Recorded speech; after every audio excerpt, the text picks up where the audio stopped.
Here we are, Saturday. Uh, I'm still in basement of my house, but that's okay. It works.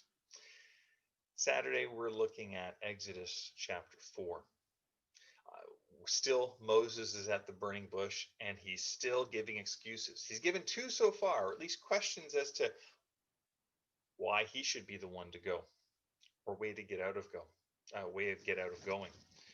Uh, his first excuse in chapter 4 here is, "Oh God, what if no one listens to me?" And God's response is, "Look, I'll give you something so that people will pay attention." He gives him a couple signs of power, a staff that can turn into a snake, and a hand where he puts it in and pulls it out into his robe. He pulls it out, it's leprous, just covered in leprosy. Puts his hand back in and pulls it out, and it's healed. And then he also is given the instruction of what will be the first of 10 plagues. Well, Moses has that answer from God, and then Moses goes, I'm not an eloquent person. Some see this as this word saying Moses had a speech impediment. That's a possible understanding. But at the root, the text is just simply saying Moses, he just doesn't feel up to the task of speaking. And God's response, "Who made your mouth, Moses?" "I'm with you." God promises again his presence and his guidance. And so now it just feels like Moses, he's just out of excuses. And so he just goes, "God, I just don't want to do it. Send someone else. Could you just send someone else, God?" And God goes, "No, I'm sending you. I'll send your brother to help you, but I'm sending you." Moses gives in, goes to his father-in-law, asks for permission to go see how his family is doing in Egypt. Moses also gets from God some good news that the people who wanted him dead for his act of murder, well, they're dead. But hard news, because Moses is also told this new Pharaoh is going to resist the message Moses would bring, and it's going to cost Pharaoh his firstborn son. We'll talk more about that when we come to that plague.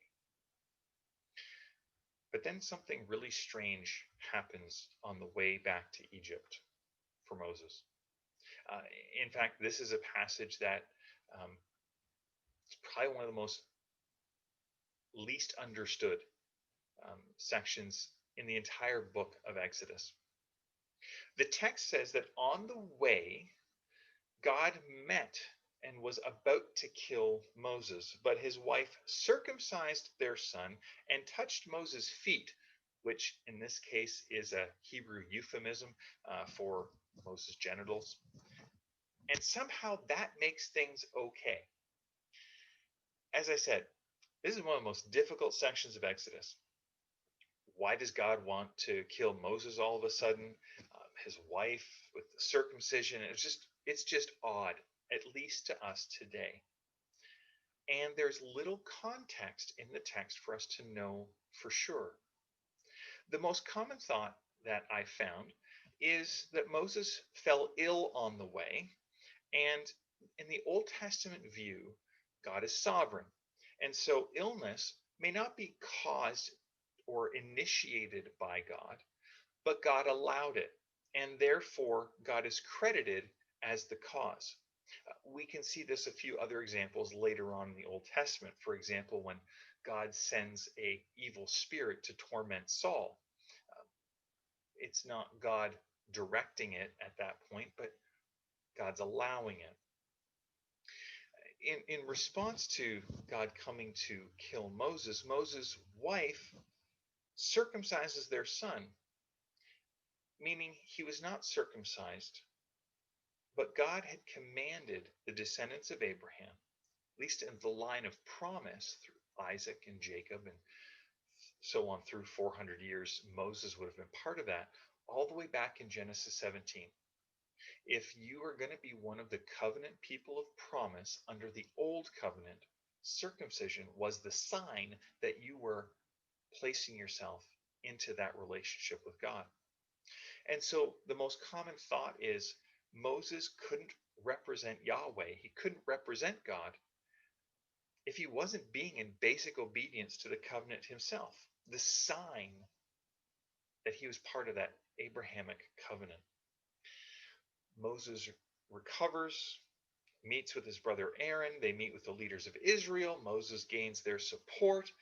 And more to the point, we see that God had listened to the prayers of his people and was about to bring the answer to them. And that's how this chapter ends.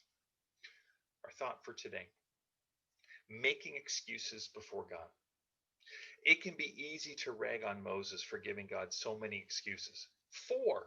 And then just was outright and said, God, I don't want to do it. I think we do the same thing, though. We can read the scriptures, we can understand the basic root command of God. That is the summary of all the law. Love God with all your heart, soul, mind, and strength, and love your neighbor as yourself.